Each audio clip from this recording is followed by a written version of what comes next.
Good evening everyone. हम लोग हरियाणा जी के पढ़ रहे थे और जिलेवार परिचय में हम लोगों ने 3 दिन तक पढ़ा है। लगभग 4-4-5 यानी कुल मिला के हम लोगों ने 13 जिले पूरे कर लिए थे। और जो 13वां जिला था कल पढ़ा था हमने महेंद्रगढ़। अब मैं ना डेली रात में ही इसी टाइम पे क्लास लिया करूंगी 7 से 8 में, क्योंकि दिन में क्लासेस बहुत ज्यादा हो जाती हैं स्टूडेंट्स के लिए भी और टीचर्स के लिए भी। तो अब रात में इसको हम लोग कोशिश करेंगे कि इसको थोड़ा बहुत रोज 1 घंटा 7 से 8 में। मैं आज थोड़ा टेक्निकल कुछ काम काज में गड़बड़ चल रही थी जिस कारण ये 10 मिनट क्लास लेट हो गई। डेली होगी क्लास आपकी 7 से 8 के बीच में, ठीक है। चलिए, हम लोगों ने 12 जिले पढ़ लिए, इनफैक्ट 13 पढ़ लिए थे। कल महेंद्रगढ़ लास्ट पढ़ा था और हमने बातचीत की थी कैसे खनन में नंबर 1 है महेंद्रगढ़, बाजरे के प्रोडक्शन में, सरसों के प्रोडक्शन में, और स्लेट पत्थर यहाँ काफी मिलता है। और हमने जाना था कानौड़, ब्राह्मण जो थे कानौड़िया, उन्होंने इसको बसाया, इसलिए इसको कानौड़, इसका पुराना नाम कानौड़ भी था। यहाँ पे अगर बात करूं कि उत्पादन में तो बहुत कोई खास खेती नहीं होती और गेहूं धान का हमने कहीं जिक्र नहीं पढ़ा है तो मोटे अनाजों में या तो बाजरे का या फिर सरसों की खेती का। तो महेंद्रगढ़ कल हमने पूरा पढ़ लिया था। ढोसी तीर्थ स्थल यहाँ बातचीत हुई थी। ऐसी मान्यता है वैदिक काल में एक ऋषि मुनि थे च्यवन, जिन्होंने 7000 साल तक तपस्या की और उनकी तपस्या के बाद उन्होंने च्यवन प्राश बनाया था। जड़ी बूटियों से, वनस्पति की औषधियों को यूज करके एक ऐसा प्राश बनाया जिसको खाने से था कि भाई इम्यूनिटी जिसको आज हम कहते हैं वो स्ट्रांग बनती है। तो ढोसी तीर्थ स्थल इंपॉर्टेंट है महेंद्रगढ़ का। महेंद्रगढ़ का इकलौता ऐसा जिला है जिसका हेडक्वार्टर उसके नाम पर नहीं है बल्कि अलग जगह स्थित है, क्योंकि इसका हेडक्वार्टर है नारनौल में, ठीक है। चलिए, ये कंप्लीट हो गया था हमारा। नूनकरण, चामुंडा देवी, ये सब हमने पढ़ लिया था। आज हम इसको आगे इससे अगले टॉपिक पे पहुंचते हैं। ये स्लेट पत्थर और ये कंप्लीट। आज पंचकुला की बात करेंगे। पंचकुला, जब भी कभी पंचकुला का जिक्र आएगा तो कुछ बातें हमारे दिमाग में होनी चाहिए। क्या क्या जो इंपॉर्टेंट चीजें हैं एग्जाम के लिए, थोड़ा सा मैं बता दूं। उससे क्या होता है, अगर आप एक चीज को पहले सुन लेते हैं ना फिर किताब से पढ़ते हैं तो आपको कॉन्सेप्ट ज्यादा अच्छा समझ में आता है। इसलिए पढ़ने का ये तरीका होता है कि पहले कॉन्सेप्ट को समझ लो फिर उसको किताब से पढ़ो और फिर 4-5 बार पढ़ो ताकि चीजें याद भी हो जाए। ऐसे की जाती है पढ़ाई। चलिए, पंचकुला, 5 कहते हैं यहाँ पर। पंचकुला का नाम पंचकुला इसीलिए है क्योंकि 5 कहीं लिखा है नहरें, कहीं लिखा है 5 कूप थे यहाँ, यानी 5 बड़े बड़े कूप मतलब होता है वेल, जिसको आप कुआं कहते हैं। तो 5 कुओं के कारण कह लीजिए, 5 नहरों के कारण कह लीजिए, इसका नाम पड़ा पंचकुला। पंचकुला की इंपॉर्टेंस क्या है, यहाँ बहुत ज्यादा आबादी नहीं रहती, हिली एरिया है। और पंचकुला में ही आपका पड़ता है जो एक रीजन है कालका।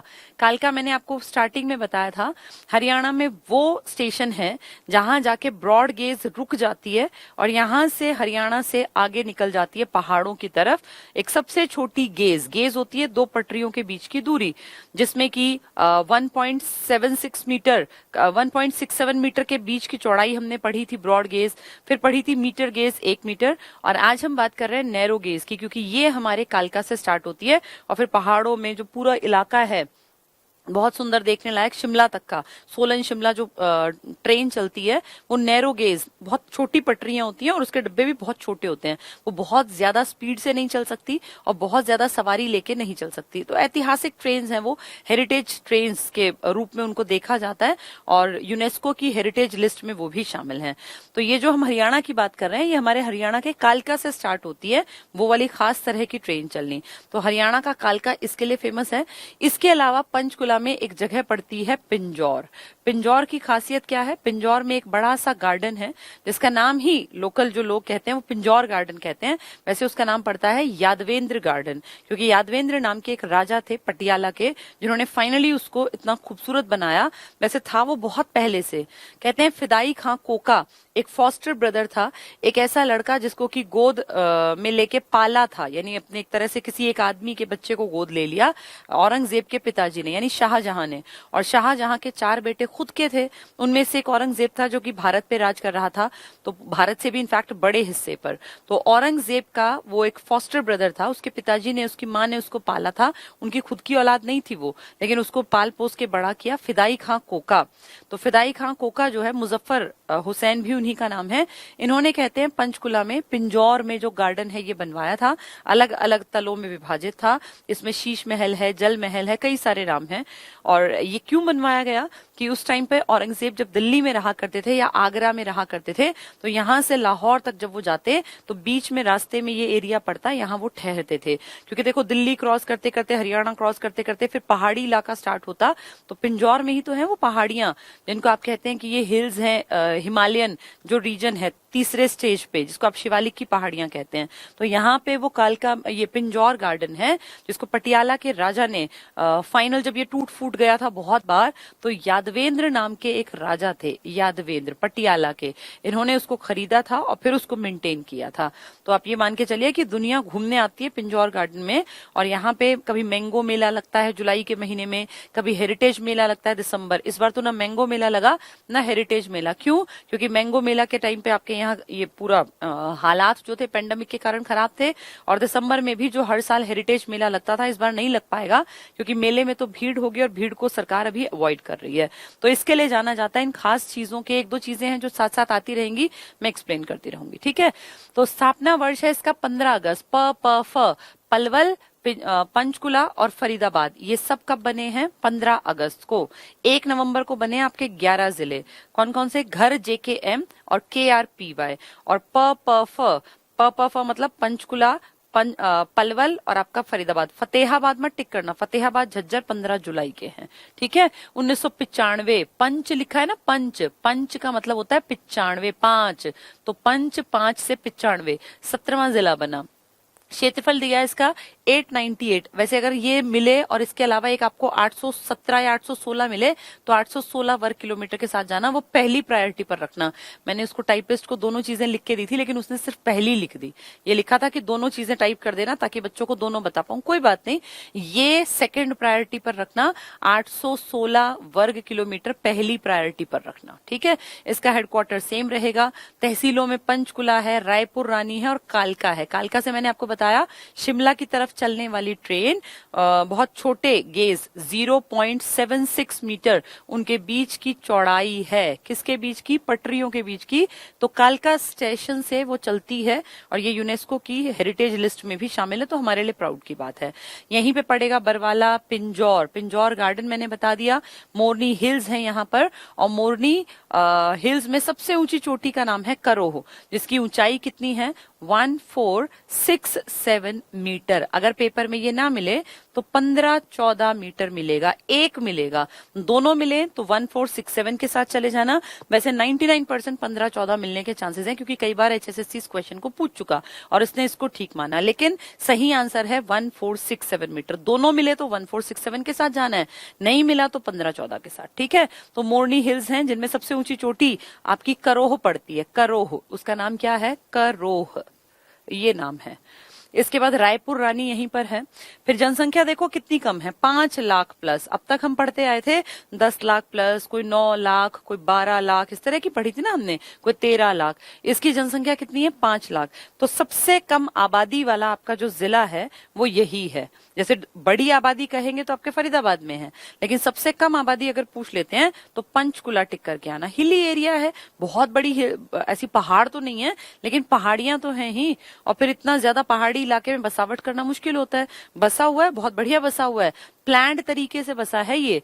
और ऐसा भी कहते हैं कि स्टार्टिंग में हम लोगों ने प्लान किया था, हरियाणा ने, कि हम अपनी राजधानी पंचकुला को बना लेंगे, क्योंकि तब ये कंफर्म थोड़ी था कि चंडीगढ़ यूटी भाई बनने के बाद पंजाब इसको इतना इजीली छोड़ देगा। हमें ये था कि कहीं पंजाब इसके ऊपर भाई हक जमाए और यूटी फिर 2-3 सालों में कहीं पंजाब का ही हिस्सा है। तो हमने प्लान्ड तरीके से अपने पंचकुला को बसाया हुआ है। और आप ये मान के चलो कि पंचकुला टक्कर देता है चंडीगढ़ को। चंडीगढ़ जो है वो तो बहुत ही बढ़िया सुंदर शहर बसाया था। अमेरिका से और स्विट्जरलैंड से इस तरह के आर्किटेक्ट्स यहाँ आए थे, तब उन्होंने काम किया था। लेकिन पंचकुला भी कम नहीं है। और एक टाइम था जब ये ऐसे आगाज लगा रहे थे कि शायद आने वाले टाइम में पंचकुला हरियाणा की राजधानी बनेगी। और जनरली ऐसा होता है कि 2 स्टेट्स अगर एक में से बढ़ते हैं तो वो कुछ टाइम बाद दूसरा जो है ना अपनी राजधानी बदल लेता है। आपके सामने एग्जाम्पल है आंध्र प्रदेश, राजधानी थी हैदराबाद। तेलंगाना नया बना और तेलंगाना के हिस्से में हैदराबाद आ गया, तो आंध्र प्रदेश ने हैदराबाद को राजधानी थोड़ी रखा, कुछ दिन रखा, फिर तुरंत अपने नया शहर अमरावती ऐसा तैयार कर लिया। ऑलरेडी था लेकिन बिल्डिंग्स इस तरह की बना ली कि वो राजधानी को शिफ्ट कर सके। तो हमारे लिए भी ये अटकलें थी कि शायद हरियाणा पंचकुला को राजधानी बनाएगा, लेकिन हम भी क्यों हटते चंडीगढ़ से? चंडीगढ़ कोई पंजाब का थोड़ी है, वो तो साझे का है, क्योंकि वो देश का है, वो यूनियन टेरिटरी है। लेकिन पंचकुला में यहाँ काम बहुत बढ़िया हो गया था। एक और इंपॉर्टेंट पॉइंट मुझे याद आया, पंचकुला में चंडी देवी मंदिर है, जो आप लोगों को पता भी होगा। चंडी देवी, ये जो चंडी देवी मंदिर है ना, इसका कैंट एरिया है। कैंट आप समझते हैं ना, जहां पे ये आर्मी वगैरह के कैंप होते हैं। तो Chandi Devi cantt area, cantonment इसको बोलते हैं। चंडी देवी कैंटोनमेंट एरिया की खासियत ये है कि हमारी आर्मी के वेस्टर्न कमांड का हेडक्वार्टर है। ये बहुत बड़ी बात है कि पूरी आर्मी के पश्चिमी कमान, अलग अलग कमान होती है ना आर्मी की, भाई उत्तरी कमान, पश्चिमी, पूर्वी, दक्षिणी, दक्षिण पश्चिम, ऐसे कमान बना रखी हैं। तो हमारे पूरे इंडिया की आर्मी के वेस्टर्न कमांड का, या कह लीजिए पश्चिमी कमान का हेडक्वार्टर हमारे हरियाणा के पंचकुला के चंडी देवी कैंटोनमेंट एरिया में है। ये बहुत बड़ी बात है कि हमारे हरियाणा में वेस्टर्न कमांड का, जो आर्मी की वेस्टर्न विंग है, वेस्टर्न कमांड है, इसका हेडक्वार्टर है। ठीक है, तो ये अपने पंचकुला में पड़ेगा। चलिए आगे बढ़ते हैं। आगे क्या बता रहे हैं? आबादी देखो छोटी सी है, ज्यादा आबादी नहीं है। लिंगानुपात इसका अच्छा है, 873। अच्छा इन द सेंस, बाकी ठीक है 879 है, उसके इर्द गिर्द है। अच्छा है, सच अच्छा नहीं समझना, वो तो हरियाणा में है ही नहीं। साक्षरता दर हमारी बहुत बढ़िया दिख रही है तुम्हें, क्योंकि पूरे हरियाणा की साक्षरता तो थी कितनी, 75, तो इनकी 83 है, तो टॉप 3 में इसका नंबर आएगा। ठीक है, गुड़गांव के बाद यही आता है। जनघनत्व भी इसका ज्यादा है, कारण जो एरिया है वो काफी कम है ना इसका। भाई सबसे छोटा एरिया तो इसका था फरीदाबाद का 743 स्क्वायर किलोमीटर, या 742 पॉइंट कुछ कह लो, 34, तो एक ही बात है। ऐसे इसका भी बहुत ज्यादा नहीं है, उससे थोड़ा ही बड़ा। तो कहाँ हजारों की बात करते हैं हम, 4 2 7 7, कहाँ हम कुछ 100 पे अटक गए, 1000 भी नहीं पकड़े। तो इससे ये दिखता है कि जनघनत्व यहाँ पे ज्यादा होगा, एरिया कम होने के कारण। तो जनघनत्व इनका 625 है, जबकि आपके हरियाणा का तो 573 व्यक्ति प्रति वर्ग किलोमीटर। घूमने की जगह क्या है? यादवेंद्र गार्डन, जो मैंने आपको बता दिया कि यादवेंद्र नाम के पटियाला के राजा थे। इन्होंने उस प्रॉपर्टी को खरीद लिया था और फिर उस पे काम किया था। जैसे बहुत सारी चीजें टाइम बीतने पर खराब हो जाती है ना, औरंगजेब का भाई कोई आज का तो रहा नहीं होगा, तो उस टाइम उसने जो भी दीवारें वगैरह बनवाई होंगी, जो भी कुछ हुआ होगा, वो बार बार रेनोवेशन मांगती हैं। आज आप देखते हैं ताजमहल बहुत सुंदर है, दुनिया घूमने आती है, तो क्या ये 1600 के बाद दोबारा रेनोवेट हुआ ही नहीं? इनमें हर साल के लगभग 5-6 महीने काम चलता है हर जगह। चाहे आप कभी भी इंडिया गेट चले जाओ, या आप लाल किला देख लो, या आप जामा, कहीं भी जाओ, क्योंकि अगर मेंटेनेंस नहीं रखेंगे ना चीजों की, तो टाइम बीतने पर वो खराब होती जाएंगी। तो ऐसे ही यादवेंद्र गार्डन, पुराने बने हुए औरंगजेब के टाइम के बने गार्डन को दोबारा से इसने रेनोवेट कराया अपना पैसा लगा के, इसलिए इसको पिंजौर गार्डन भी कहते हैं, क्योंकि पिंजौर में है, और इसी का नाम है यादवेंद्र उद्यान। मोरनी हिल्स है यहाँ पर, मोरनी की पहाड़ियां हैं, जिनकी सबसे ऊंची चोटी का नाम मैंने बताया करोहो, 15-14, अगर नहीं मिलता तो बहुत बढ़िया है, 1467 मीटर। कमोदा तीर्थ, ये यहाँ बिल्कुल नहीं है, ये कुरुक्षेत्र में है, गलत दिया हुआ है, कमोदा तीर्थ यहाँ नहीं है। इसके बाद ये कहते हैं एशिया का सबसे बड़ा कैक्टस गार्डन, ये इंपॉर्टेंट है, इसको मैं थोड़ा सा एक्सप्लेन भी कर दूं। एशिया का सबसे बड़ा कैक्टस गार्डन, ऐसा ना जब ये बातें करते हो ना, तो आप ये मान के चलना कि हरियाणा कुछ भी कह सकता है। यानी इसको आप अगर नेट पे सर्च करोगे ना, तो आपको ऐसा नहीं मिलेगा कि एशिया का सबसे बड़ा, बिल्कुल नहीं मिलेगा, लेकिन हरियाणा की किताबें कहती हैं तो आपको मानना पड़ेगा, हाँ, और पूछा भी जाएगा। तो एशिया का सबसे बड़ा कैक्टस गार्डन अगर आपसे पूछा जाए तो आप टिक करेंगे, हमारे हरियाणा के पंचकुला में है, और इसका नाम है cactus garden and botanical research centre. National level पे काम करता है ये, तो national cactus garden and botanical research centre नाम है। ये एग्जाम में आ जाएगा कि national cactus garden and botanical research centre is situated in which district of Haryana. तो फिर आप सोचोगे पता नहीं क्या पूछ लिया, कुछ नहीं पूछा, कैक्टस गार्डन का पूरा नाम है। बोटेनिकल गार्डन होते हैं औषधीय पौधे जहां लगाए जाते हैं ना, इस तरह के कि जिनकी हवा बहुत ताजा फील कराती है, या जिनके की मेडिसिनल यूजेस हो सकते हैं, उसे कहते हैं बोटेनिकल गार्डन। तो ये आपके पंचकुला में है, ये बहुत बड़ा पॉइंट है एग्जाम के पॉइंट ऑफ व्यू से। ठीक है, कमोदा तीर्थ यहाँ नहीं है, ये कुरुक्षेत्र में है, यहाँ ये इन्होंने गलत दे दिया। नेक्स्ट पढ़ते हैं, कैक्टस गार्डन का पॉइंट याद रखना। मोरनी पहाड़ियों में स्थित चोटी करोहो 1476, ये भी थोड़ा सा उल्टा लिखा हुआ है, 1467 मीटर है ये, 1467 मीटर राज्य का सर्वोच्च स्थान है ये। तो सबसे ऊंची चोटी अगर पूछे आपके हरियाणा में तो आप कहेंगे करोहो है, मोरनी हिल्स में पड़ती है, पंचकुला में 1467 मीटर।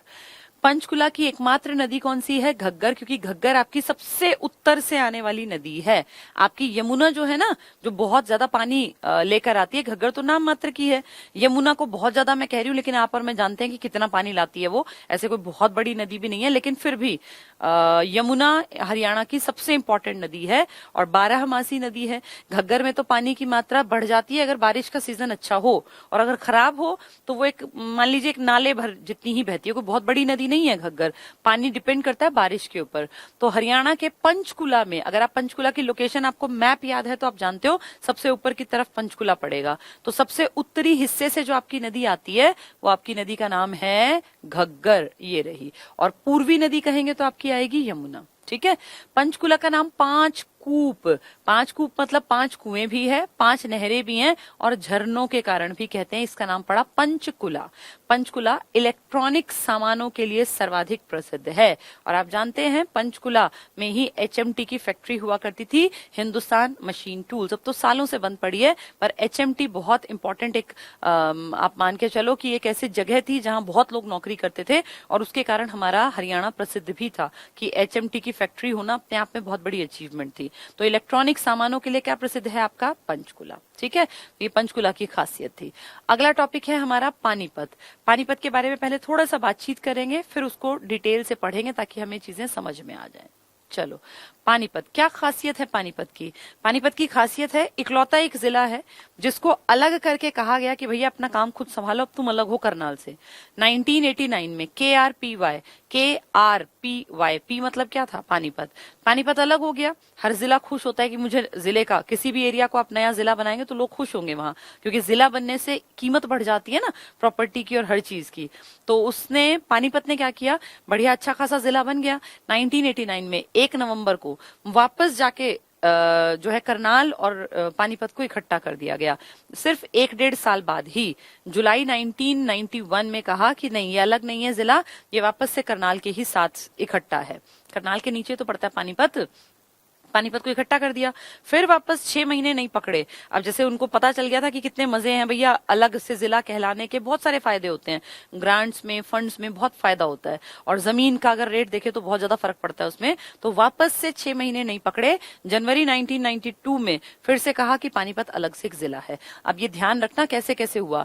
1 नवंबर 1989 को इसको अलग से एक आइडेंटिटी मिल गई जब 4 बने थे, KRPY, ये तीनों तो अलग रह गए, लेकिन पानीपत वापस से जुड़ गया करनाल के साथ, तो उसका वो आइडेंटिटी को खत्म कर दिया कि नहीं, ये अलग नहीं है। 24 जुलाई थी, जुलाई 1991 में वापस ये किसके साथ अटैच कर दिया गया? करनाल। ठीक है, लेकिन 6 महीने बाद ही जनवरी 1992 में वापस से पानीपत को एक जिला घोषित कर दिया गया, वापस से जिला बना। तो आपके राज्य में एक जिला ऐसा है जो 2 बार जिले के रूप में सामने आया, पहले 1989 में और फिर 1992 में। कौन सा जिला है वो? आपका पानीपत। अब ध्यान से सुनो, बाहोली एक जगह पड़ती है, गांव पड़ता है बाहोली। इस बाहोली में इंडियन ऑयल कॉरपोरेशन, IOC, यानी भारत सरकार के अंडर चलने वाला एक बहुत बड़ा सार्वजनिक उपक्रम, जो सरकारी एक बहुत बड़ा संस्थान है, इंडियन ऑयल कॉरपोरेशन, इसने अपनी रिफाइनरी लगाई। भारत सरकार का पैसा लगा, जनता के टैक्स को इकट्ठा करके, पूरे देश के पैसे को, और फिर जैसे बड़ी बड़ी चीजें लगती हैं तो ऐसे एक ऑयल रिफाइनरी लगी। इंडियन ऑयल कॉरपोरेशन के तत्वावधान में बाहोली में एक रिफाइनरी की स्थापना की गई, अच्छी बात है। 1980 में ऐसा हुआ, उस टाइम बाहोली गांव पड़ता था आपके करनाल में। फिर 1989 में 9 साल बाद वो बाहोली गांव किस में आ गया? पानीपत में। लेकिन फिर 1991 में वापस किस में आ गया? करनाल में। और फाइनली जनवरी 1992 से वो किस में गिना जा रहा है? पानीपत में। तो जब आपकी ये रिफाइनरी लगी ना, तब तो पानीपत था ही नहीं, तब ये कहाँ लगी थी? करनाल में, क्योंकि करनाल स्टार्टिंग से है। घर, JKM, फिर हमने पढ़ा था ना कैसे कैसे उसमें चेंजेस आए थे, वो सारी चीजें सीक्वेंस से समझाई थी। तो इस चीज को अब वो क्वेश्चन घुमा के पूछेंगे कि 1980 में जब हरियाणा में रिफाइनरी, ऑयल रिफाइनरी लगी IOC के तत्वावधान में, तो किस जिले में स्थापित की गई थी? अब बच्चा रट्टा मार के गया हुआ पानीपत पानीपत, वो पूछ रहे 1980 में कहाँ थी? तब तो पानीपत था ही नहीं, तब कहाँ थी वो? बाहोली में, करनाल में। फिर वो कहाँ गई? पानीपत में। फिर दोबारा से करनाल में गिनी गई और फाइनली आज आपके पानीपत में है। नेशनल फर्टिलाइजर्स लिमिटेड, NFL, जानते हैं पानीपत वाले सारे, बाकी लोग भी सुन लो।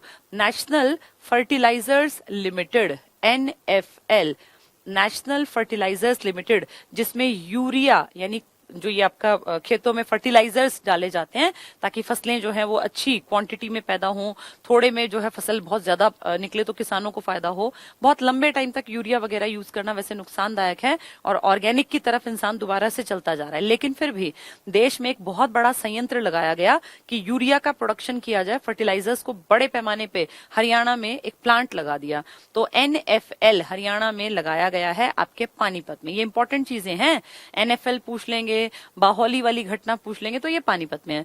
पानीपत जाना जाता है अपने बुनकर, बुनकर जो होते हैं ना, जो बुनते हैं, दरियों को जो बुनते हैं उनको बुनकर कहा जाता है। तो यहाँ दरियां बहुत बड़े पैमाने पे बनाई जाती हैं और इसीलिए इसको बुनकरों की नगरी या वीवर्स, वीविंग होता है बुनना, वीवर्स WEAVER, वीवर्स सिटी भी कह देते हैं, यानी बुनकरों की नगरी है। पानीपत का पचरंगा अचार बहुत फेमस है। पानीपत में एक बहुत बड़ा मार्केट है और पानीपत से चावल का बड़ी मात्रा में निर्यात भी किया जाता है, निकाला नहीं जाता, निकाला जाता। ध्यान करो, धान का कटोरा, ये चावल का कटोरा क्या था, ये आपका करनाल, कटोरी है सोनीपत, लेकिन एक बड़ा मार्केट है जो पानीपत से इसको निर्यात भी करता है। यहाँ बहुत बड़ी मात्रा में कंबल बनाए जाते हैं। कौन से कंबल, जो हमारी ये सेना है ना, आर्मी, तो इसमें ये कितनी दूर कैसे कैसे बीहड़ इलाकों में इनको तैनाती मिल जाती है। अब आप और मैं जब आराम से बैठ के क्लास में ले रही हूँ, आप सुन रहे हो, इस टाइम पता नहीं फौज का कितना बड़ा हिस्सा बिहार में एक्टिव है। क्यों? क्योंकि बिहार में इलेक्शंस हैं और इलेक्शंस का हमें कोई फर्क नहीं पड़ता, हमें लगता है बड़ा आसानी से सब चीजें हो जाती हैं, लेकिन जिनके घर से लोग गए हैं वो जानते हैं कि इलेक्शन भी इतने आसान नहीं होते और इनमें भी कहीं ना कहीं जान का खतरा रहता है। तो ये जो हमारे सैनिक भाई बंधु है ना, इनको ड्यूटी पे कंबल दिए जाते हैं कि भाई जहां भी रहना पड़े अपना कंबल ओढ़ने बिछाने के लिए हो। तो कितनी बड़ी सेना, लाखों की सेना हम लिए बैठे हैं, इस सेना को ओढ़ने बिछाने के लिए कंबल मुहैया कराता है और हमें प्राउड फील होता है बताते हुए कि आपके देश की सेना के 75% कंबल आपके देश का, हरियाणा का इकलौता पानीपत निकाल देता है। ये हम सबके लिए प्राउड की बात है कि इतने बड़े पैमाने पर यहाँ कंबल बनाए जाते हैं और सेना में इस्तेमाल होने वाले कंबल बनते हैं। ठीक है, चलो अब थोड़ा थोड़ा पढ़ लेते हैं। स्थापना वर्ष है 1 नवंबर 1989, कृपा हुई थी 1989 में। वैसे भी मताधिकार की कृपा हुई थी, 21 से घटाकर 18 साल कर दी गई थी एज। 24 जुलाई 1991 को पुनः इसे करनाल में मिला दिया गया, क्योंकि किससे काट के बनाया था, करनाल से, तो करनाल में वापस जोड़ दिया। 1 जनवरी, अब देखो जुलाई से जनवरी 6 महीने बीते थे, 1992 को फिर से इसे एक अलग जिला बनाया गया। ठीक है, तो ये फिर से अलग बनाया गया है 1992 में। 1989 में अलग हुआ, 99 में फिर मिला, 92 में फिर अलग हुआ। तो ये ध्यान रखना, 92 में फाइनली ये अलग हो गया और आज जो है वो 92 से एज इट इज चल रहा है। क्षेत्रफल 1268 में, क्षेत्रफल कभी अलग याद कराऊंगी क्योंकि कुछ गड़बड़ियां भी हैं इक्के दुक्के में। मुख्यालय हमेशा सेम रहता है, सिर्फ एक का, नारनौल वाले का अलग है, महेंद्रगढ़। तहसील पानीपत, संभालका, बापोली, ये सब सेम है। जनसंख्या देख लो इनकी 12 लाख प्लस है, तो आबादी काफी अच्छी है, क्योंकि अभी तुम 5 लाख की पढ़ रहे थे, पंचकुला में 5 लाख, इसकी 12 लाख प्लस। लिंगानुपात इसका एवरेज से थोड़ा सा कम है, एवरेज 879, इसका 864। साक्षरता बिल्कुल ठीक है, क्योंकि आपके राज्य की भी 75 है, इसकी भी 75, लेकिन अभी पंचकुला में हम पढ़ रहे थे 83 थी, गुड़गांव की 84, तो वो टॉपर्स में है। इसके बाद जनघनत्व की बात करें तो बहुत ज्यादा है इसका जनघनत्व। इसका कारण क्या होगा? इसका कारण ये है कि जो पानीपत है ना, वहां पे इतनी सारी, मैंने बताया ना, ये अब इतनी बड़ी फैक्ट्रीज लगेंगी, यूरिया के संयंत्र लगेंगे, कैप्टिव संयंत्र लगेंगे, तो काम धंधे मिलेंगे ना लोगों को। रिफाइनरी में आदमी भी तो काम करते हैं, पूरा शहर बसा हुआ रिफाइनरी के एरिया में। तो आप ये देखो, जहां काम धंधे होंगे वहां जनता अपने आप बस जाएगी और जहां जनता बसेगी वहां जनघनत्व अपने आप बढ़ेगा। अब सबसे कम घनत्व वहां होगा जहां बहुत ज्यादा काम धंधे नहीं कर रही सरकार। अगर जगह जगह पे बढ़िया बढ़िया फैक्ट्रीज हो, इंडस्ट्रीज हो, तो लोगों को काम धंधा मिलेगा, लोग अपने आप आके वहां रहने लग जाएंगे और इस तरह से किसी भी एरिया की आबादी में बढ़ोतरी हो जाती है। ठीक है, तो इसका काफी अच्छा जनघनत्व है। नेक्स्ट देखते हैं, पानीपत जिले के पर्यटन स्थल, घूमने कहाँ जाएं पानीपत में। पहले आप देख रहे हो काबुली बाग मस्जिद, ये सब हिस्टोरिकल हैं, आज की कहानी नहीं है, हिस्टोरिकल प्लेस है। काबुली बाग मस्जिद, इन सब के बारे में थोड़ा थोड़ा सुनते चलो। आपके जो ये पानीपत है, इसके तो ऐतिहासिक पृष्ठभूमि पे अगर जाते हैं तो आपको 3 साल सबको याद होंगे। 1526 पानीपत की पहली लड़ाई बाबर और इब्राहिम लोदी के बीच, 1556 पानीपत की दूसरी लड़ाई हेमचंद्र विक्रमादित्य और अकबर के बिहाफ पे लड़ा था जो बैरम खां इनके बीच, और पानीपत की तीसरी लड़ाई 1761 में मराठे और अहमद शाह अब्दाली के बीच। ठीक है, तो ये 3 लड़ाइयां हैं पानीपत की, और पानीपत की इन तीनों लड़ाइयों के कारण ऐतिहासिक पृष्ठभूमि है यहाँ पर लड़ाई झगड़े से जुड़ी हुई। काबुली बाग मस्जिद कब बनी? इस लड़ाई में जीता था बाबर। मुगलों की शुरुआत बाबर ने ही तो की थी 1526 में। जब पहली पानीपत की लड़ाई में वो जीता तो अपनी बेगम, अपनी पत्नी की याद में उसने काबुली बाग मस्जिद बनवाई। तो उसकी पत्नी जो थी ना, उसकी याद में बनी हुई है काबुली बाग मस्जिद। किसकी पत्नी थी ये? बाबर की पत्नी, बाबर। अब बाबर का बेटा कौन है? भाजसा, बाबर हुमायूं, ये बाप बेटे हैं, BHAJSA। तो बाबर, हुमायूं, अकबर, जहांगीर, शाहजहां, औरंगजेब। अभी हम औरंगजेब के फॉस्टर ब्रदर की बात कर रहे थे कि उसने फिदाई खां कोका ने बनाया था पंचकुला में पिंजौर गार्डन, यादवेंद्र गार्डन। अब हम बात कर रहे हैं बाबर की। बाबर जीता पानीपत की पहली लड़ाई और उसने एक मस्जिद बनवाई, काबुली बाग मस्जिद। इस मस्जिद में बाद में चबूतरा पक्का करवाया। इसमें ये लगा लो उस टाइम संगमरमर का चबूतरा बनवाया। इसके बेटे ने यानी हुमायूं ने काबुली बाग मस्जिद में एक चबूतरा बनवाया जो संगमरमर से बनाया गया था। मस्जिद पिताजी ने बनवाई और उस मस्जिद के अंदर का चबूतरा बनवाया बेटे ने, हुमायूं ने। ठीक है, इसके बाद अगला है काला अम्ब। काला अम्ब क्या है? काला अम्ब कहते हैं पानीपत की तीसरी लड़ाई इसी जगह पे हुई थी। कुछ लोग ऐसा भी मानते हैं कि यहाँ काले आम का एक पेड़ हुआ करता था जिस कारण उसका नाम पड़ गया काला अम्ब। बहुत सारी जनश्रुति कथाएं हैं, ढेरों कहानियां हैं, लेकिन काला अम्ब इसलिए फेमस है कि मेन यहाँ पे पानीपत की तीसरी लड़ाई लड़ी गई थी। इब्राहिम लोदी कौन? इब्राहिम लोदी वो जिसको हरा के और जिसको मार के मुगल साम्राज्य की स्थापना की थी बाबर ने। तो लोदी वंश का खात्मा हुआ था ना इब्राहिम लोदी के साथ, तो उसका मकबरा है, कब्र है, कब्र कह लो, मकबरा कह लो। क्यों? क्योंकि यहीं पे मरा था वो, तो यहीं उसकी कब्र या उसका मकबरा बना दिया। देवी मंदिर है, ये देवी मंदिर जो है ना, ये देवी तालाब शिव मंदिर है यहाँ पर, और ये मंगल रघुनाथ, बहुत बहुत इंपॉर्टेंट। देखो ये लिखा है देवी तालाब शिव मंदिर, इसको थोड़ा सा मैं आपको बता दूं, ये एक ही चीज है। देवी मंदिर ये वही देवी मंदिर है जो देवी तालाब, और ये शिव जी का मंदिर है, तो देवी तालाब शिव मंदिर। अब देवी तालाब मंदिर आएगा, शिव वो आपसे पूछ लेंगे कि किस भगवान को समर्पित है। शिव को। मैंने कल भी कहा था हरियाणा के बहुत सारे मंदिर हैं जो भगवान शिव को समर्पित हैं। कल पढ़ा था ना, एक रानी थी, वो कैसे तालाब में स्नान करने जाती थी और कैसे फिर वो जींद में, हमने पूरी कहानी पढ़ी थी कि वो अमृतसर के गोल्डन टेम्पल जैसा है। ऐसे ही ये है, देवी तालाब शिव मंदिर है। किसने बनवाया था ये? मंगल रघुनाथ ने। पेपर में आ जाएगा किसने बनवाया था, तो मंगल रघुनाथ जी ने पानीपत का देवी तालाब शिव मंदिर बनवाया। यहाँ एक गेट है सलारगंज गेट। ये सलारगंज कौन था? सलारगंज एक आदमी का नाम था, वो यहाँ नहीं था, हैदराबाद के निजाम थे। हैदराबाद के एक निजाम थे। आप जानते हैं हैदराबाद के सभी शासकों के नाम के आगे निजाम लगता है, और हैदराबाद हम अच्छी तरह जानते हैं अंग्रेजों के चापलूस थे। उन्होंने 57 की क्रांति में भी हमारा साथ नहीं दिया, और सबसे पहले सहायक संधि अंग्रेजों का खर्चा हमारा, सेना उनकी पलेगी, इसके लिए भी सबसे पहले हैदराबाद के निजाम ही तैयार हुए थे। हैदराबाद के निजाम थे एक, उनके PM मान लीजिए, प्रधानमंत्री, जो उनके पूरे एरिया का देखरेख करते थे, उनका नाम था सालारगंज। सालारगंज।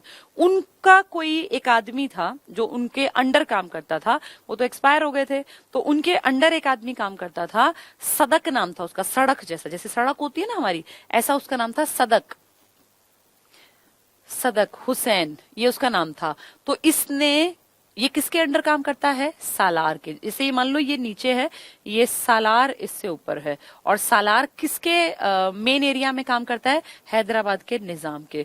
तो निजाम तो उस पूरी प्रॉपर्टी का मालिक है, उसने उस प्रॉपर्टी की देखरेख दे रखी है सालार को, और सालार के अंडर काम करता है एक आदमी सदक, जो पानीपत में आता है, और पानीपत में फिर वो उसके नाम पर, जिसके अंडर उसको रहकर अच्छा फील हुआ, उसको लगा कि भाई मैं सेफ हूं, मुझे इसने आगे बढ़ने का मौका दिया, उसने उसके नाम पे एक गेट बनवा दिया पानीपत में। कैसी अजीब बात है, देखो कहाँ का आदमी है, कहाँ गेट बन रहा है। तो मोहम्मद जो ये हुसैन, क्या नाम बताया मैंने? सदक, सड़क जैसा सदक जो है ना, इसने बनवाया है पानीपत का सालारगंज गेट। सालारगंज कौन है? निजाम का एक आदमी है। तो निजाम हैदराबाद का, उसका एक आदमी सालारगंज, उसका एक आदमी का नाम सदक, उस सदक ने हरियाणा के पानीपत में सालारगंज गेट बनवाया। ठीक है। इसके बाद सैयद रोशन अली शाह की दरगाह है, और आप जानते हैं कि मुस्लिम कम्युनिटी का एक बड़ा हिस्सा हमारे पानीपत में भी रहता है। इसके बाद ब्लू जे घूमने फिरने की जगह है, ब्लू जे जैसे रेस्टोरेंट्स और ये सब डेवलप किया, और देवी तालाब शिव मंदिर जो मैंने बताया मंगल रघुनाथ जी ने बनाया। तो ये सब लगभग, ब्लू जे को छोड़ दो तो ऐतिहासिक है सब कुछ ये। ठीक है।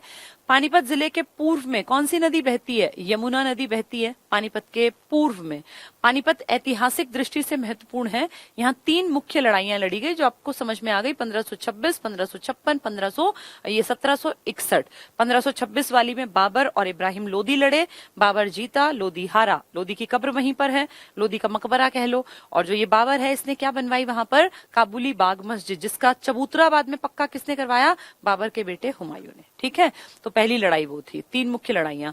महाभारत काल में इस स्थान को वानप्रस्थ नाम से भी जाना जाता था।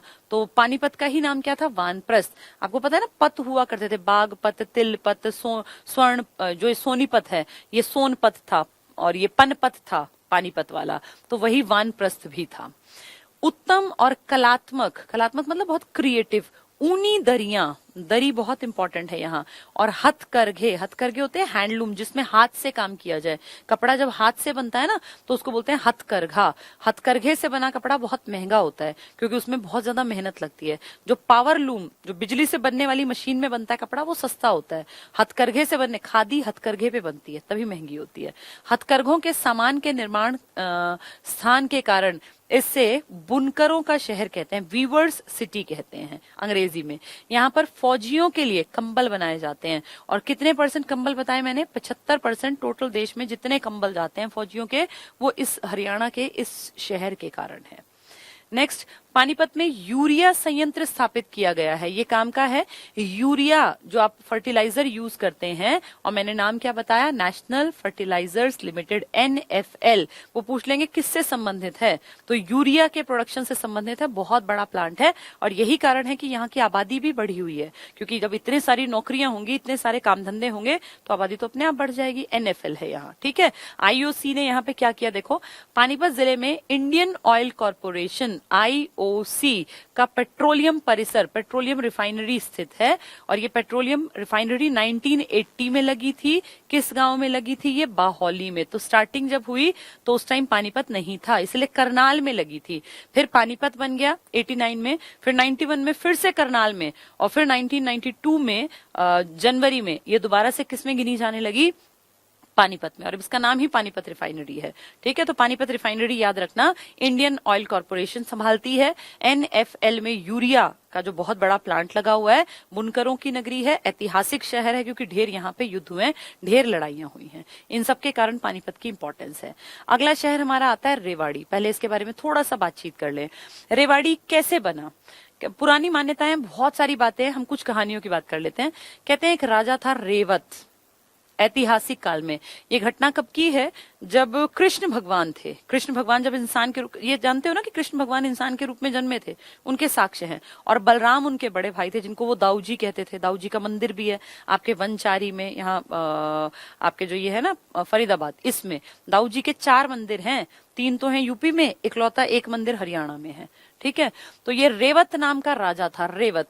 इसके घर एक बेटी जन्मी, इसने उसका नाम रखा रेवती, और उसके नाम पर इसने एक शहर बसा दिया, रेवावाड़ी। तो इस रेवती की शादी हुई भगवान कृष्ण के बड़े भाई से, यानी बलराम से। तो रेवती की शादी किससे हुई? बलराम से। और हमारे यहाँ प्रचलन है कि जब बेटी की शादी होती है तो उसको कुछ दान दहेज दिया जाता है। तो कहते हैं रेवत राजा ने अपनी बेटी की शादी जब की तो उसको रेवावाड़ी दान में दी कि भाई मैं अपनी बेटी के साथ ये दहेज के रूप में दे रहा हूं। तो बलराम की पत्नी है रेवती, जिनके नाम पर ये रेवाड़ी शहर, ऐसा पौराणिक कथाएं कहती हैं कि बसा हुआ था। तो इस तरह से हमारा रेवावाड़ी चेंज होते होते होते, जैसे भानीग्राम था ना, भिवानी बना था, ऐसे रेवावाड़ी बदलते बदलते बदलते आज के टाइम पर उसका नाम पड़ गया रेवाड़ी। रेवाड़ी की खासियत क्या है? यहाँ कुछ चीजें खास हैं, जैसे यहाँ पे पीतल का बहुत बड़ा कामकाज है, ये इसीलिए पीतल नगरी कहलाती है। और यहाँ एक बहुत बड़ी, पूरी की पूरी बहुत बड़े पैमाने पे ब्रास मार्केट लगती है। बहुत बड़ा मार्केट है जिसका नाम ही है ब्रास मार्केट।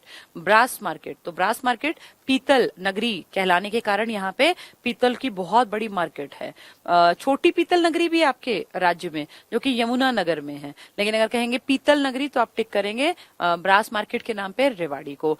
यहाँ पे खास तरह की जूतियां बनाई जाती हैं, तिल्ला जूती। तिल्ला जूती, इसके लिए भी फेमस है आपका रेवाड़ी। तो रेवाड़ी में वीरों की नगरी भी कहलाती है रेवाड़ी। शहीदों का शहर कौन सा था? वो झज्जर था। शहीदों का गांव, अमर शहीदों का गांव क्या था? तिगांव। अब मैं क्या कह रही हूं, वीरों की नगरी या वीर नगरी कहलाता है रेवाड़ी, वीर नगरी। ठीक है, तो कई बड़ी बड़ी हस्ती हैं जिनका जन्म रेवाड़ी में हुआ, और रेवाड़ी में ही थे आपके हेमचंद्र विक्रमादित्य, जो अकबर से लड़े थे 1556 में। और हेमू विक्रमादित्य की कहानी जो इतिहास बताता है, पढ़ेंगे कभी उसको इतिहास में, लेकिन थोड़ी सी बता दूं। कहते हैं हेमचंद्र विक्रमादित्य जो है ना, हेमचंद्र विक्रमादित्य, ये हेमू जिसको आप शॉर्ट में कह देते हैं, ये 22 लड़ाइयां लड़ा था जब ये प्रधानमंत्री था। किसी बड़े राजा, जो शेरशाह सूरी था ना, जिसने कभी हराया था हुमायूं को, यानी बाबर के बेटे को, और उसको पंगा लेके उसको भगा दिया था, इंडिया से बाहर भाग गया था उस टाइम पर हुमायूं, और फिर ईरान के शाह के यहाँ जाके उसने शरण ली। तो उसके टाइम में शेरशाह सूरी के जो अगला वंश, उसी का जो आगे बढ़ा, उन तक ये हेमचंद्र जो है, ये अपनी ये होते ना जो ये कैनन जिसको आप बोलते हैं तोप, और इस तरह का सामान जो युद्ध में यूज होता है, उनकी सप्लाई करता था। धीरे धीरे धीरे धीरे करके ये ग्रोथ करता गया, आदमी करता गया, लायक आदमी ऊपर बढ़ जाता है। और फाइनली एक स्टेज ऐसी आई जब हेमचंद्र विक्रमादित्य ने अपने नाम के आगे विक्रमादित्य लगाया और दिल्ली की गद्दी पर बैठ गया। अक्टूबर 1556 की घटना है ये, अक्टूबर 1556। लेकिन किस्मत में शायद कुछ और लिखा था, और यही कारण है कि नवंबर 1556 में इसको दिल्ली की उस गद्दी पे संघर्ष करना पड़ा जिसपे ये 1 महीने से बैठा हुआ था, और इसीलिए पानीपत का दूसरा युद्ध लड़ा गया, जिसमें कि आमने सामने की लड़ाई थी अकबर और हेमू की। हेमू उस लड़ाई को ऑलमोस्ट जीत गया था, पर फाइनल मोमेंट पे आके जब ये था ना कि बस अब 1-2 मिनट 5 मिनट में ये क्लियर होगा कि किसकी सेना जीतेगी, हेमचंद्र हावी दिख रहा था अकबर की सेना के। अकबर बच्चा था, 14 साल का बच्चा था, उसकी सेना के ऊपर, लेकिन बैरम खां उसको बहुत बढ़िया संरक्षण दे रहा था। और फाइनल स्टेज पे जब लड़ाई पहुंच गई, जब ऐसा लगने लगा कि शायद लड़ाई हेमू के फेवर में जाएगी और दिल्ली पे वो बैठा रहेगा, उसी का राज चलेगा, लेकिन लास्ट मोमेंट पे आके हेमचंद्र विक्रमादित्य की आंख में एक तीर लग गया। और आंख देखो कितनी सेंसिटिव है, कोई एकदम से अगर हाथ भी लग जाए तो आदमी एकदम से चक्कर सा आ जाता है, आंख अंधेरा छा जाता है, और उसकी आंख में तीर गड़ गया। तो सोचो, तीर लगने से उसको चक्कर आ गया, और वो जिस हाथी के हौद पे ऊपर बैठते हैं ना, राजा बैठा हुआ था, वो चक्कर आने के कारण उसके पे से नीचे गिर गया। और जैसे ही वो नीचे गिरा तो उसके पीछे जो सेना थी उनको लगा हमारा राजा मर गया, जबकि वो मरा नहीं था, उसकी सिर्फ आंख में तीर लगा था, वो घायल हुआ था, मरा नहीं था। लेकिन वो चक्कर आके जब नीचे गिरा तो पीछे सेना में भगदड़ मच गई कि राजा मर गया, हेमू मर गया, हेमू मर गया, और उस भगदड़ का फायदा उठा के हेमचंद्र विक्रमादित्य का मर्डर कर दिया गया। तो ये जो ये अकबर आगे जाके बहुत बड़े बादशाह बने, ये जो स्टार्टिंग में लड़ाई थी ना, उसमें हो सकता है अगर वो तीर थोड़ा सा निशाना चूक जाता तो शायद इतिहास में अकबर और बाद की पुश्तें ना आती, फिर शायद इतिहास कुछ और होता। पर ये काश और शायद इनसे कुछ नहीं फर्क पड़ता, असली ये होता है कि हुआ क्या। तो फाइनली कहें तो 22 लड़ाइयां लगातार प्रधानमंत्री के रूप में जीतने वाला शख्स फाइनली अकबर की सेना से हार गया, और पानीपत के इस दूसरे युद्ध में हेमचंद्र विक्रमादित्य की हार और की मौत भी हुई, और अब भारत पर राज हुआ फिर अकबर का। ठीक है, तो ये सारी बातें रेवाड़ी से क्यों जोड़ रही हूं, क्योंकि हेमचंद्र विक्रमादित्य रेवाड़ी को ही बिलोंग करते थे, इसीलिए। ठीक है, हीर जो अपने अहीर हैं, अहीर या हीर जिनको बोल देते हैं, उनका इलाका है रेवाड़ी। चलिए, कब बना ये? 1 नवंबर 1989, KRPY। 1594 मुख्यालय सेम होगा, तहसीलें रेवाड़ी, बावल, कोसली। बहुत इंपॉर्टेंट, लगातार ग्रोथ हो रही है बावल कोसली में। खंड रेवाड़ी, खोल, जाटूसाना, नाहर, बावल। बावल कोसली याद रखना। जनसंख्या इसकी 9 लाख है, लिंगानुपात 898, साक्षरता 80 है, तो 75 से तो फालतू ही है। जनघनत्व इसका 573 से थोड़ा ही कम है, तो बराबरी का मान लो। इसके पर्यटन स्थल जंगल बबलर एक जगह है घूमने फिरने की, जंगल बबलर। इसके बाद सैंड पाइपर एक जगह है, घंटेश्वर मंदिर है, बहुत इंपॉर्टेंट, घंटेश्वर मंदिर। रेड मस्जिद है। अब ये 2 मस्जिद है, एक लाल मस्जिद और एक रेड मस्जिद। रेड का मतलब भी तो लाल ही होता है, लेकिन अगर लाल मस्जिद आया तो आपको टिक करना है रोहतक, और अगर रेड मस्जिद आई तो आपको टिक करना है रेवाड़ी, रेड रेवाड़ी। ठीक है, अगर ऑप्शन में ना हो लाल मस्जिद दे दें और ऑप्शन में रोहतक ना दें तो फिर आप रेवाड़ी के साथ चले जाना। लेकिन अगर पूछे रेवाड़ी में निम्न में से कौन सी मस्जिद है, रेड मस्जिद, लाल मस्जिद, तो रेड के साथ जाना। ठीक है, तो ये रेड मस्जिद है। बाग वाला तालाब है, बड़ा तालाब भी बोल देते हैं, राव तेज सिंह तालाब, ये एक ही चीज है। बड़ा तालाब कह दें, बाग वाला तालाब कह दें, या राव तेज सिंह तालाब कह दें, और है ये इसके अलग अलग नाम। रानी की ड्योढ़ी है, रामपुरा महल है, ये सब यहीं पर है। रेवाड़ी जिले के पूर्वी भाग में साहिबी नदी बहती है, और ये साहिबी कोई नदी वदी नहीं है, एक नाला टाइप है, कोई खास बड़ी नदी नहीं है ये। रेवाड़ी का गांव है कुंड गांव, यहाँ स्लेट पत्थर की खान है पूरी। स्लेट हमने पढ़ा था ना, विदेशों में भी जाता था महेंद्रगढ़ से, तो अगर पूछे स्लेट पत्थर के लिए कुंड गांव कहाँ है, तो रेवाड़ी में। रेवाड़ी पीतल के बर्तन उद्योग, इसी कारण ये पीतल नगरी है। तिल्ला जूती उद्योग जो कि फेमस है यहाँ, और हीरो होंडा साइकिल उद्योग, मोटरसाइकिल है ये बेसिकली, हीरो होंडा मोटरसाइकिल उद्योग आदि के लिए प्रसिद्ध है। ये हीरो होंडा ग्रुप 1984 में मुंजाल परिवार था। बस इसको जल्दी से मैं आपको बता देती हूँ, ये इंपॉर्टेंट है थोड़ा सा। 1984 में एक मुंजाल परिवार ने इसकी नींव रखी थी। मुंजाल परिवार, हीरो और होंडा। ये होंडा जो है ना, ये हमारा नहीं था, ये जापान की एक कंपनी थी होंडा। बहुत बढ़िया बिजनेस चलाया, और आप जानते हैं हीरो होंडा की ही बाइक्स जानी जाती थी। ये तो बाद में इतने ब्रांड्स आ गए, वरना जब हम छोटे थे तो बाइक का मतलब था हीरो होंडा, हीरो होंडा ही बाइक थी, ऐसा सोचते थे। होंडा कंपनी जो जापान की थी, 2011 में इन दोनों को अलग अलग कर दिया गया, और अब हीरो मोटो कॉर्प्स, आपको नाम जानते होंगे, हीरो मोटो कॉर्प्स, ठीक है। तो ये कंपनी अलग हो गई। मुंजाल परिवार के कारण रेवाड़ी फेमस हुआ था, क्योंकि ये जो यूनिट लगी थी ना हीरो होंडा मोटरसाइकिल की, इसने इनकी ग्रोथ में बहुत काम किया। लेकिन तब तक रेवाड़ी नहीं था जब ये लगी थी। रेवाड़ी बना है 1989 में, ये मैंने बताया 1984 में, तो उस टाइम ये गुड़गांव का हिस्सा था। तो गुड़गांव में तो इसके प्लांट लगे थे ना, मारुति का देख लें या हीरो होंडा का देख लें, लेकिन बाद में ये किसमें गिना गया? आज अगर कहेंगे तो आप कहेंगे रेवाड़ी में, जैसे कि बाहोली गांव की घटना, ऐसे सेम घटना ये। आगे, रेवाड़ी को पीतल नगरी के नाम से भी जाना जाता है, ब्रास सिटी है ये, ब्रास सिटी, ठीक है, पीतल ब्रास को कहते हैं। चलिए 16 हमारे कंप्लीट हो गए, हम रोज 4 कोशिश करके निपटा लेते हैं। अब कल हम लोग जो है ना 6 पढ़ लेंगे, ताकि इकट्ठे पूरे हो जाएं।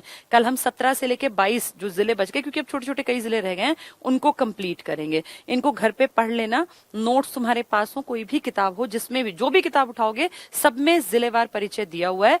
आप जहां से भी पढ़ोगे कोई फर्क नहीं पड़ता, सबने सेम बातें लिखी है। जो किताब है उसको पढ़ लेना। जो हमारे स्टूडेंट्स हैं जो आईसीएस में पढ़ रहे थे, ये वाली किताब मैं पढ़ा रही थी, इस पे 209 पेज पर ये टॉपिक स्टार्ट होता है। अगर ये वाली किताब है तो वेल एंड गुड, क्योंकि ये जो मैं यहाँ पढ़ा रही हूँ ना, ये सब वही है जो इसमें लिखा है, वही टाइपिस्ट है, तो उससे मैंने सारा मंगवा लिया जो मैं आज यहाँ पढ़ा रही हूँ। तो जिसके पास जो किताब है कोई दिक्कत नहीं है, ऐसा नहीं कि आपको कंपलसरी खरीदनी है। आपके पास किसी भी पब्लिशर की, राइटर की, कोई इशू नहीं है, आप उसको पढ़ो। चीजें सबने सेम लिखी, किसी ने घर से कुछ नहीं बनाया, ये सब आंकड़े एज इट इज हैं, बस लिखने का तरीका है और कुछ नहीं है, ठीक है। चलो, आज क्लास थोड़ी सी लेट खत्म हुई थी, लेकिन वो मुझे इशारा कर रहे हैं कि क्लास छोड़नी है, क्योंकि अगली क्लास का टाइम हो गया। कल हम सही 7 बजे, अगर टेक्निकल चीजें साथ रही तो प्रॉपर 7 बजे क्लास को स्टार्ट कर देंगे, ठीक है। Thank you.